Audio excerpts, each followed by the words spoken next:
What's going on, Guardians? Sly here, and Bungie has just released their weekly update.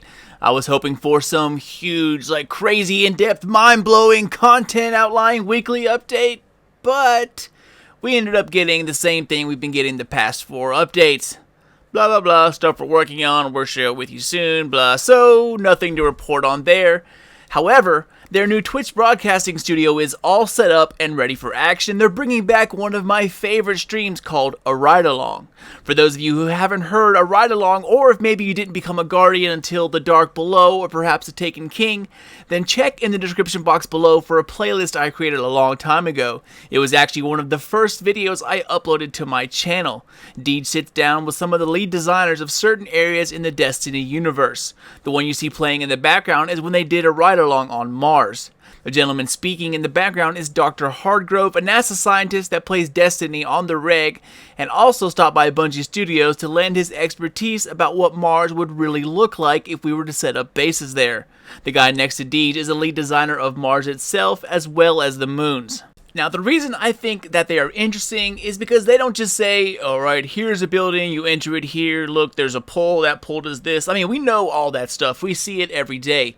What they do is they dig beyond what you see, like how did it come to be, why is this here, not somewhere else, how did it transition from art in a studio into a video game? Well, Wednesday, March 2nd, the ride-along starts back up, and this time we're headed to the Dreadnaught. If you're a fan of art and graphic design, you definitely need to watch this. On most ride-alongs, they show you piles of concept art. Some of it is absolutely gorgeous, some of it scrapped due to memory constraints, and some of it is yet to come. I suspect that a lot of mysteries about the Dreadnaught will be answered during that show. One of the biggest questions I have is about the area where the 3 wardens patrol called the Fonts. You know, that place, each warden has its own elemental shield, like those knights. A lot of players think that it's a prison, hence the wardens, but I think it's something else entirely. In Hive lore, Ascendant Hive live forever. They store their souls, like Crotas, in crystal rock. You can actually scan one of these in the Dreadnaught and it will tell you all about it. When the time comes for the Hive to need a physical presence, it will leave its crystal and then inhabit a physical body. It can do this repeatedly over and over throughout time, and in doing so, technically live forever.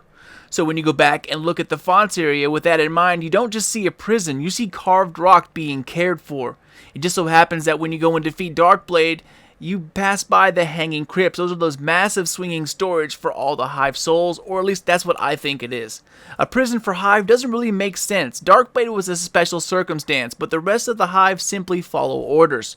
Stuff like this will no doubt be explained in all the detail. So next time you end up running around through the Dreadnaught, you will suddenly see a whole different world. Each statue or cove, each area suddenly has deep meaning to it. It gives a lot of depth to the game, and if you're a hardcore Destiny fan like myself, it is definitely worth a watch.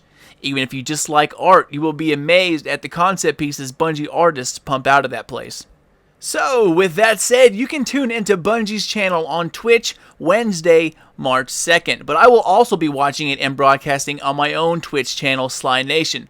So instead of seeing a chat that runs 1,000,000 miles an hour full of nothing but spam, chill out with your boy Sly, let's watch it together. Now the time isn't set in stone as of yet, so stay tuned to my Twitter account for the precise time. I will no doubt upload the time before Wednesday arrives.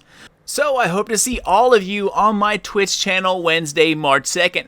We can hang out together and see how the Dreadnaught was built, or you're more than welcome to watch it on Bungie's channel, or with somebody else, some other streamer or YouTuber. That is totally your decision. If you cannot make it, I will have the full broadcast uploaded to YouTube moments after it is completed. So if you can't catch it live with me or someone else, then you can definitely watch it later. I got your back.